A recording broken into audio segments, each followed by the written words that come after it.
Come on, louder. Yeah. I know, there was actually quite a lot to choose from. But it is, yes, the Chagos Islands. Woohoo! They are absolutely correct. So Keir Starmer has just handed over the sovereignty of Chagos, an archipelago of some 60 islands, to the Mauritians, who have no connection with them whatsoever, but have, however, been trying to get hold of them for decades. Cheers to that. Now, the islands were British territory until yesterday, and very strategic, as the Americans rent a military base on Diego Garcia, one of the islands. This is where I'm a little confused. In the deal, the British taxpayer will pay the Mauritians to take the island, and then an estimated figure of £101 million annually to rent it back, amounting to about £3.4 billion over 99 years, or that depends on basically how you calculate it. The true cost could possibly exceed £30 billion in real cash terms because of inflation and additional schemes to fund development projects in Mauritius.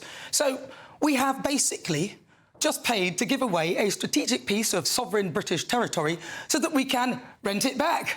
Hey! Hey! Keir Starmer has to be the worst deal-maker ever.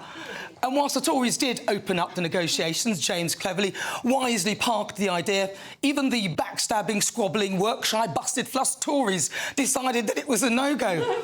Although, why they even bothered looking into this when they frankly had more pressing issues under their watch to deal with, who knows? So, why is Sir Keir Starmer doing this?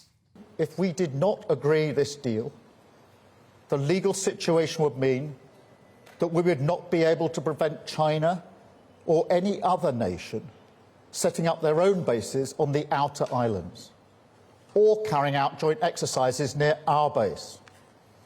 We would have to explain to you, the British people, and to our allies that we'd lost control of this vital asset. No responsible government could let that happen. So there's no alternative but to act in Britain's national interest. Of course, of course, of course. And when pressed by our very own Catherine Forster... You say to people who can't understand why you can find 100 million a year, billions over 99 years, but you can't find money to support people with disabilities. And you were a human rights lawyer. You're having to make this deal because of an international legal ruling. But the Chagosians that brought that case last night, that got that temporary injunction, feel that it breaches their human rights and they're being treated just as shoddily as when the government booted them out of the Chagos Islands back in the 60s. His answer? Let me take all three parts of that question. In answer to your first question, the answer is the first duty of a Prime Minister is to keep the country safe and secure. And this base is vital in that respect. Its location, its physical use, and its capability, including the spectrum capability.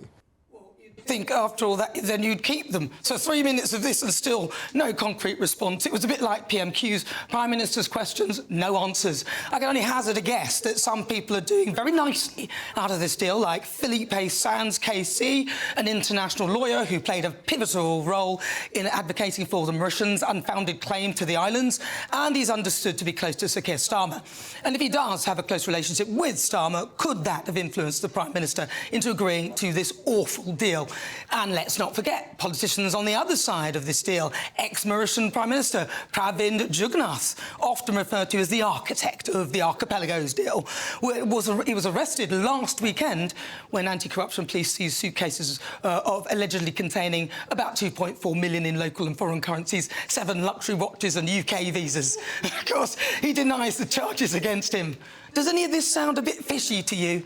Don't get me started on the fish, another Great British giveaway. Right, we've got a question. Let's take a question from Mark. Where's Mark? Right over here at the end. If I can, I'd like to start with a comparison. In 1982, there were a group of islands thousands of miles away that wanted to remain British when they were overridden by the Argentinian junta. We went out there, we sent entire battle fleets down there and fought the Falklands War. We now have another group of islands whose residents still want to pray and say British. And we are selling the land out, giving away the land from under their feet. You know, is there any comparison in the last 50 years that's actually made this happen? Let's go to Barry Gardner. Barry. Well, I love the way, Nana, in which you've presented this in such an unbiased and objective fashion. That's the first thing I have to say. But look, let's actually try and establish some facts. You said that Mauritius had no connection to the Chagos Islands. Well, actually, the Chagos Islands were part of Mauritius until 1965, when we, the British, separated them from Mauritius, right? We then, 3 years later, gave Mauritius its independence. So the idea that there was never any connection here is complete nonsense. Now, sir, you talked about the residents of the Chagos archipelago.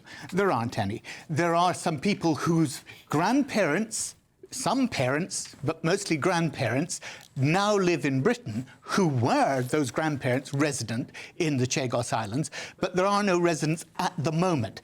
Now, they disagree very much with the Chagosian descendants who actually live in Mauritius, OK? So you can listen to one or you can listen to the other.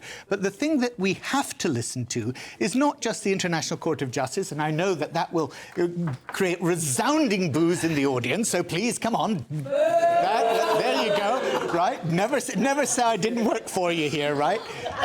But the key point is there was also a binding legal judgment, because the International Court of Justice was not binding, but there was a binding legal judgment which was ITLOS, and that's the International Law of the Sea.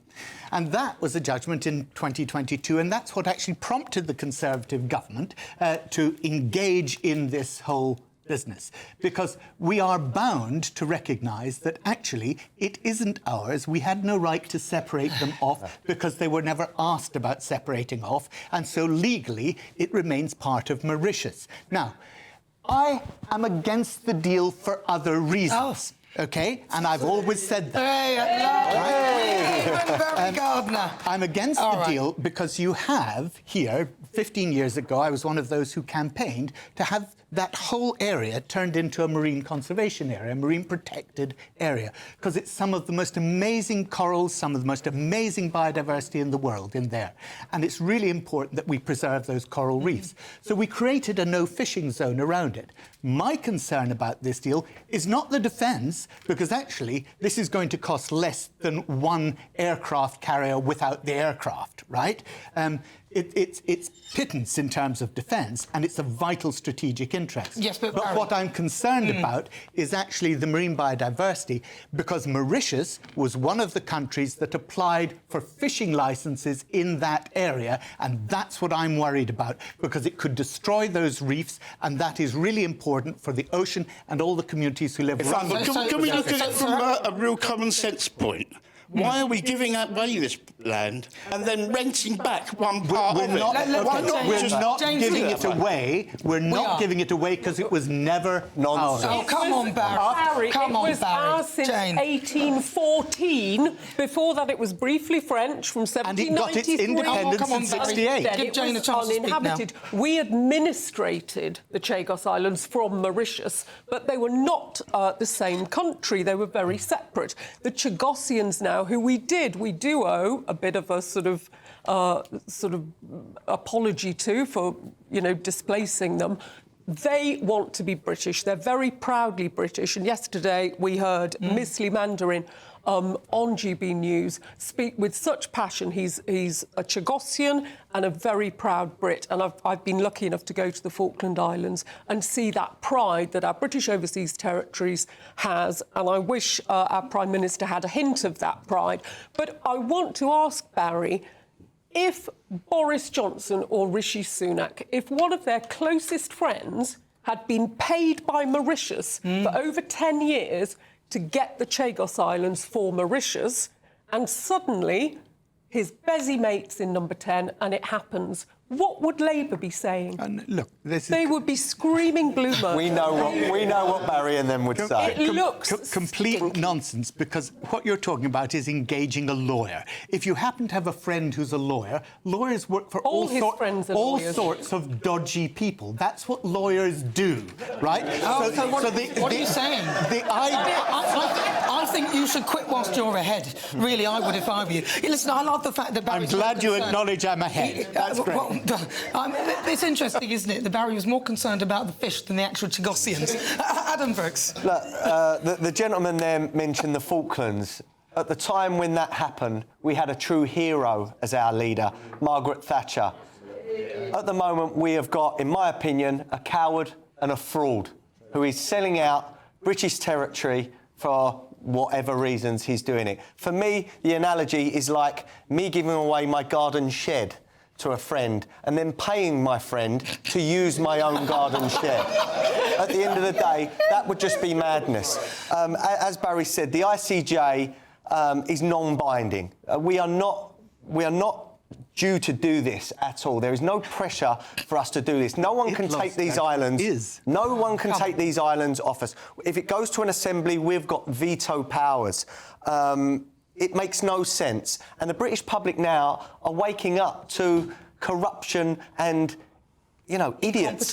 Incompetence in politics. And to me, this deal makes no sense at all. And, you know, I won't have it. Charlie, I won't have it. Yeah, I think that this story, it's all about the context and the reasons that it's actually happening. Because the context is one in which Britain is just not in a good place financially, culturally, socially. You know, obviously we heard from GB News' correspondent that this money could be used to fund other things because people are struggling at the moment, whether that's winter fuel or whatever else. I mean, obviously this is defence spending, presumably, so it could be used to fund, you know, ammunition, for example, because if the United Kingdom was to go to war, we would run out of ammunition within a week, which is not ideal, right? Do you think we'd last a week? I don't think we would. A couple of days, probably. That's a very good point. And so, yeah, this fact that we're going to be sending them £101 million annually for the next 99 years does seem pretty, I don't know, pretty silly. But at the same time, I'm sort of not... I'm not so taken with the arguments that this is just a completely ridiculous plan, you know, in its totality. Because I do think that, you know, is it in the interest of ordinary British people that we have this, you know, that we have this sort of essentially colony when most of the sort of, you know, planes and military equipment on the base is American, for one thing. So it's almost like an American outpost that we're paying for. You know, if the Americans want it that badly, they can be the ones to pay for it. But they rent it from us, so they pay us to look after it. So at a time when the government are talking about a £22 billion black hole, at a time when they are taking money off pensioners, off farmers, off anybody else, I think, is anybody else they haven't taken money off? No. To say that they're trying to plug a hole that left to them by the Tories. The last thing that you would do is then make an even greater hole. And so if the reason was, if Starmer was giving the reason of something like, look, you know, Britain's not in a great place economically, I'm going to try and get a good deal from the Americans because this is theirs to defend if they want it, and put that money back into Britain, then I'd understand it. But it's the way that it's been done, where, as you said, we're going to be renting this place back. Can I just put in something, because Adam was absolutely right. The ICJ judgment is not binding. The ITLOS judgment is. Now, the difficulty is this. China is creating little islands.